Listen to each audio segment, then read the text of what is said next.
ንገሪኝ ብሌን፣ ሳሚን ወደድሽዋል?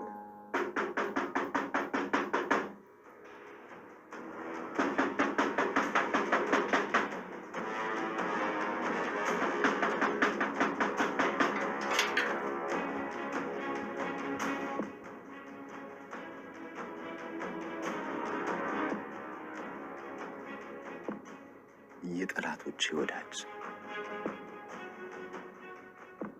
የመበቀያ ካርዴ፣ አንቺን በመግደል ነው ጠላቶችን የማስለቅሰው።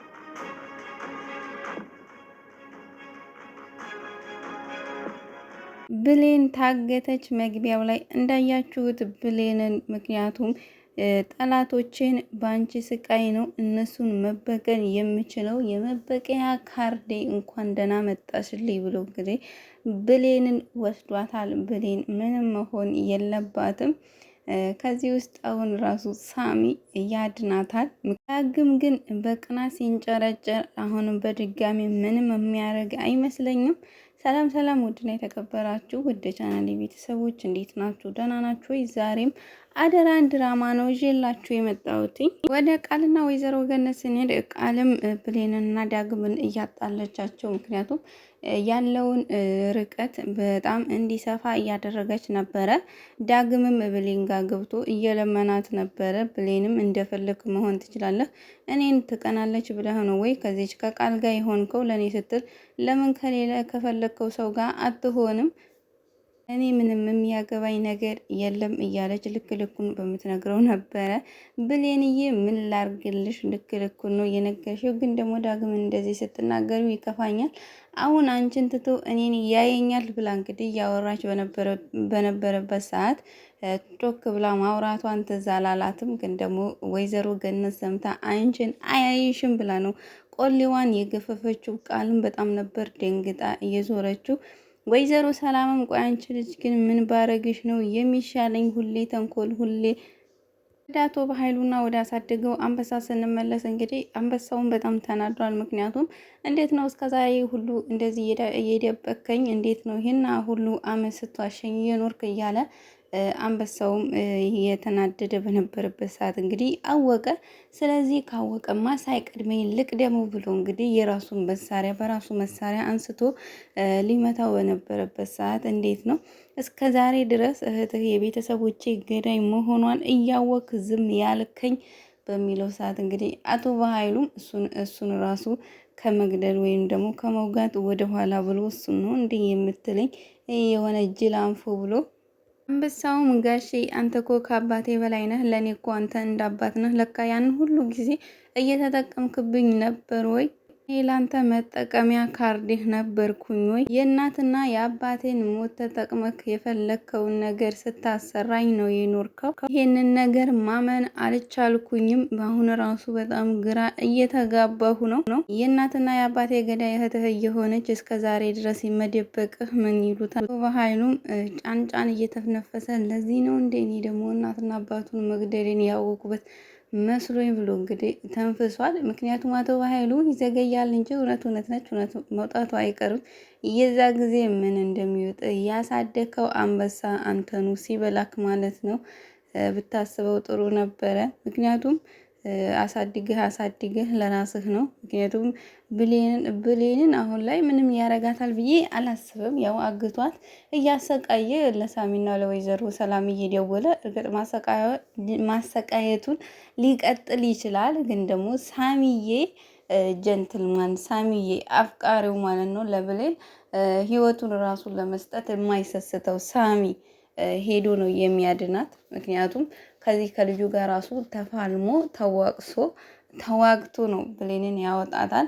ከዛን ደግሞ ብሌን ይሄ ልጅና አንበሳውና ሳሚ ደግሞ የሆነ ግንኙነት ይፈጥሩና የእናትና የአባቴ ገዳይ ምናምን እያለ በሚል ሰዓት ሳሚም የአቶ በኃይሉ የቀኝ እጁ ስለነበረ ከዚህ በፊት እኔ ግን ሳስበው ሳሚ የአቶ በኃይሉ ልጅ ነው የሚመስለኝ። ምክንያቱም አቶ በኃይሉ በጣም ክፉ ነው፣ ግን ደግሞ የሆነ ሰዓት የሆነ ነገር ብቻ ሲናገር አውቃለሁኝ።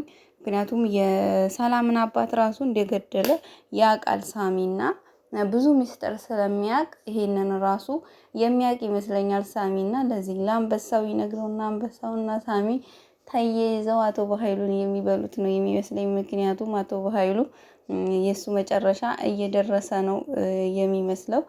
ወይዘሮ ሰላምም ደግሞ ብሌን ልጇ መሆኗን ብታውቅ ይበልጥ አሪፍ ነበረ። ግን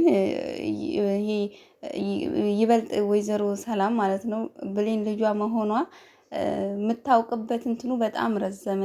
ሌላ ተፈጠረና አሁን ብሌን ቃልንም ወይዘሮ ሰላም ልጄ ነች ብላ ተቀብላታለች ማለት ነው። እና አሁን ያው ብሌንም ፈተና ላይ ነው ያለችው። ያንን ፈተና ካለፈች ብቻ ነው ወይዘሮ ሰላም ጋር የምትመጣ። ያ ዶክተሩ ራሱ ጠፋ እኮ። ዶክተሩ ራሱ ብሌን ያንቺ ልጅ መሆኗን ሳላረጋግጥ አልተኛም ብሎ ነበር። ያው ቃል የምርመራውን ውጤት ስለቀየረችውና ወደ አቶ በኃይሉና ወደ አንበሳው ስንሄድ እንግዲህ አንበሳውም ጋሼ ለምንድን ነው የዋሸኸኝ በሚለው ሰዓት አቶ በኃይሉ አቅፎት እንግዲህ በጣም ተደሰተ። በኋላ አንተን ለምን ያሳደግኩህ ይመስልሃል? በፊት ላይ አባቴ የሆንክ መስለህ ትታየኝ ነበረ። አሁን ግን አላውቅም። አባትህን እንደ ወንድሜ አላየውም። ምክንያቱም ወንድሜ ስለነበረ አያቶችህ ልኬ አያቶችህ ማሳደግ ይችሉ ነበረ። እኔ ግን ከሁሉም ነጥዬ ያሳደግኩህ እኔ ማድረግ የማልችለውን አንተ እንድታደርግ ብዬ ነው ብሎ እንግዲህ ነግሮታል። አንበሳይም በጣም ነው የተናደደው። ምክንያቱም እውነት ለመናገር አንድ ልጅ እናትና አባት ተገሎብህ ተብሎት የእናትና የአባቱን ደም ለመመለስ ሲያስብ ነው የሚያድገው። ምክንያቱም ገዳዩ ራሱ አቶ በኃይሉ ነው፣ ያሳደገውም ራሱ ነው የውሸት ታሪክ እየፈጠረ። አሁን ይሄ ደግሞ የሆነ የውሸት ነገር የእናትና የአባት ገዳይ እነሱ ናቸው ከተባለ፣ ምክንያቱም የእናትና የአባትን ፍቅር የነሱትን ሰዎች ከመበቀል ወደ ኋላ አይልም። አቶ በኃይሉም ያው አቶ በኃይሉ ያዘዘውን ነገር ምንም ነገር ማድረግ ወደ ኋላ ስለማይል ለዛ ነው ደብቆ ከማንም ነጥሎ እንግዲህ አባቱን ገደለው። አባቱን ከገደለ በኋላ እናቱንም ነው የገደለበት። የጭካኔ ጥግ አቶ በኃይሉ ግን መጨረሻ እኔ ያንተን አሟሟትም ሆነ ያንተ መጨረሻ ብቻ ምን እንደሚሆን በተለይ የቃልም ያንተም የክፉ ሰዎች አወዳደቅ እኮ በጣም መጥፎ ነውና ምን እንደሚሆን ብቻ ጓጉቻለሁኝ። አንበሳዬ አልገባኝም በሚለው ሰዓት አቶ በኃይሉም እህቴን በጣም ነው የምወዳት፣ አባትህንም ልክ እንደዛው ልክ እንደ ወንድሜ ነው የምወደው። ገላት አልችልም፣ ምንም ቢሆን ስጋዬ ነች። ግን ደግሞ ለሰራችው ነገር ዋጋ ማግኘት መቀጣት አለባት። ለዛ ነው አንተን ከማንም ነጥዬና አግልዬ ያሳደግኩ እና ታዲያ ለምንድን ነው ቀድመህ ያልነገርክ? ታውቃለህ አይደለም ወይ ጊዜው አይደለም ብዬ ነው ያልነገርኩ ልጄ አንበሳዬ። ታውቃለህ አይደለም ወይ ጋሼ ብዙ ስቃይ እኮ ነው የተሰቃየሁት። አውቃለሁ እኔ ራሴ ቀላል የሚባል ስቃይ አይደለም የተሰቃየሁትኝ። ታውቃለህ መጀመሪያ ነግሬህ ኖሮ ይሄን ያህል ወኔ አይኖርህም ነበረ። እንደዚህ ራሱ ጠንካራ አትሆንም ነበረ። ውስጥህን በዚህ አታቃጥለው። ገና ብዙ ረዥም መንገድ ነው የሚጠብቅ። እንዴት ብታስበኝ ነው? እንዴት ብለህ ነው እንደዛ ያሰብከው? እኔን እንደ መጠቀሚያ ነው እያደረከኝ ብለህ የምታስበው ልጅ። ይቅርታ ጋሼ ይቅርታ አድርግልኝ። ተናድጄ ስለነበረ ስሜታዊ ሆኜ የምናገረውን አላውቅም ነበረ። ይሄንን መቼም ቢሆን አረሳውም። ይቅርታ አድርግልኝ ጋሼ። አንተ ልጄ ነህ፣ ምንም ብትናገር ችግር የለው። እኔን መናገር የሚችለው ብቸኛ መብት ያለው ሰው ቢኖር አንተ ብቻ ነህ። ስለዚህ ይቅርታ መጠየቅ አያስፈልግህም፣ የለብህም። እሺ ጋሼ። አንበሳዬ ግን የተጠራጠረ ይመስላል። ምክንያቱም አቶ በኃይሉ በጀርባው የዞረ ሰዓት እንትኑን ቢላውን አንስቶ ስለነበረ የቢላውን አቀማመጥ በጣም ተፈናጥሮ ነበር ያየውና አቶ በኃይሉን ቢጠራጠረውና የሆነ መረጃ ቢያሰባስብ ጥሩ ነበርና ምክንያቱም ብዙ ነገር ማግኘት ይችላል። ስለቱን ከኔ ፊት ለፊት ነበር ያረኩት፣ በኃይሉ ጋር እንዴት ሊገኝ ቻለ ብሏል አንበሳዬ ጀግና። ምክንያቱም አቶ በኃይሉ የሚነግርህን ነገር ከእንግዲህ እንዳታምኑ በርቀት አድርገህ ተከታተለው። እውነት ማርያም እኔ ራሱ ማለት ነው የዛ ጊዜ በኋላ ዞሮ ስለነበረ ቢላውን አንስቶት በሚያወሩ ሰዓት ካሁን የቢላውን አቀማመጥ አየ እያልኩኝ በጣም እንትንን እያልኩ ነበር። እና አንበሳ እውነትም አንበሳ አቶ በኃይሉ መጥፊያ ቀርቦልካል፣ ጊዜህን ጠብቅ ነው የምለው። እኔ እውነት ለመናገር አቶ በኃይሉ እኔ እንጃ እንደ አቶ በኃይሉ ሰው ሊኖር ይችላል፣ ግን በጣም ከፋ። በጣም በቃ ሰውን ከመግደል በመግደል ነው የሚያምነውና ደግሞ የሆነ የራስ ያልሆነን ነገር ላይ ችክ ማለት አሁን በቃ የሰውን ምን ያደርግላቸዋል? በቃ የራሳቸው ትንሽ ነገር አይበቃቸውም? የሰውን እየተንገበገቡ የሰውን ሕይወት እያጠፉ የራሳቸው ላብ ያልሆነን ነገር መመኘት ምን ይሉታል? አቶ በኃይሉም እንደዛ ነው። ግን ደግሞ ተንገብግቦ ያንንም ሳይበላ ሳያታጥም ነው ጥርግ የሚለው መጨረሻ ላይ። ወደ ቃል ቃጠሎ ቃሪያ ስንሄድ እንግዲህ አንቺ ግን ቃል ምን አይነት ጸባይ ነው ያለሽ? ምን አይነት ልጅ ነሽ? ልክ እንደ ሰይጣን ሰው ሲጣላና ሰው ሲጨቃጨቅ ማየት ያስደስትሻል አይደለም ወይ?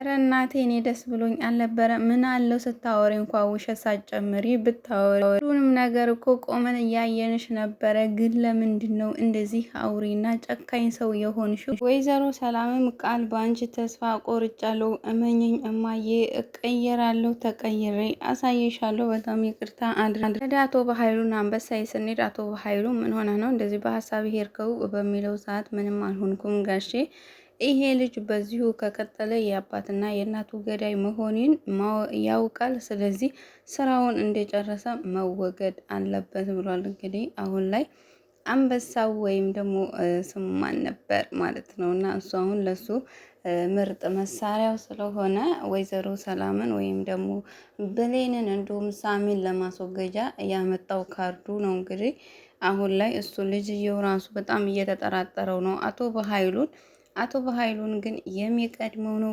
የሚመስለኝ። አንበሳዬም አስሬ ቢለውን ነበር የሚያዩ። ምክንያቱም ጋሼ ሊገለኝ ሞክሮ ነበር፣ እሱማ አያደርገውም እያለ እንግዲህ ሁለት ልብ ሆኖ በሀሳብ ተውጦ በሀሳብ እየተመላለሰበት ነበረ። ችግር አለ ወይ አንበሳዬ? ምንም ችግር የለም። ጥያቄ የምትጠይቀኝ ከፈለክ ጠይቀኝ። አንድ ጥያቄ መጠየቅ እችላለሁ ወይ? አዎ መጠየቅ ትችላለህ። እና ታዲያ የእናትና የአባቴን ገዳይ እንዴት ብዬ ነው ማግኘት የሚችለው? ለዚህ ለትንሿ ጥያቄ ነው ወይ?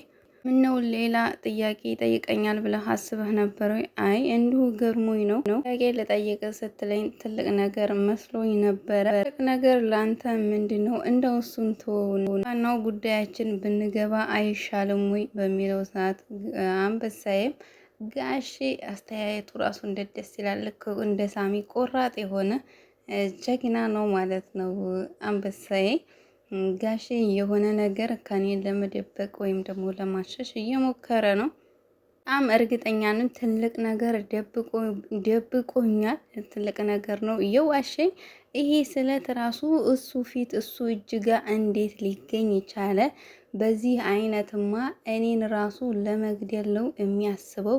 ስለዚህ እሱን ደግሞ ማወቅ አለብኝ እያለ አንበሳዬም አቶ በኃይሉን ተጠራጥሮታል። እንኳንም አቶ በኃይሉን ተጠራጠርከው አንበሳዬ፣ እኔ ጀግና። አሁን ሊገለኝ ፈልጎ ለምን አልገደለኝም? ደግሞ ያልገባኝ ነገር ለምንስ ተወኝ ነው? ለምን አሳደገኝ ነው? እያለ እንግዲህ ልጅየው ብዙ ጥያቄ ነው እንግዲህ እየተመላለሰበት ያለው። ይህን ጥያቄ ደግሞ ማግኘት የሚችለው ከሳሚ ነው። ከሳሚ ብቻ ነው። ምክንያቱም ብሌንም እርግጥ አቶ በኃይሉ መጥፎ ሰው እንደሆነ ልነግረው ትችላለች ካገታት በኋላ። ግን አሁን የሚለቀቀው ክፍል ምን እንደሚሆን ጓጉቻለሁ እውነት ለመናገር። ይሄ ማነው አንበሳዬ ብሌን አግቷት ምን ያደርጋታል? እርግጠኛ ነኝ በዚህ አይነት አቶ በኃይሉ የነገረውን ነገር ማንኛውም ነገር አያምነውም። ምክንያቱም እሱን ለመግደል ስለሞከረ ይሄ ልጅ ራሱ ወይ አግቶ የሆነ የውሸት ገደልኩ ብሎ ከተናግሮት ለአቶ በኃይሉ የውሸት መረጃ ምናምን ለማሰባሰብ ይሞክራል እንጂ እነሱ ላይ መጥፎ ነገር ያደርጋል ብዬ አላስብም። ምክንያቱም አቶ በኃይሉ እሱን የሆነ ነገር እንደደበቀው አውቋል ማለት ነው።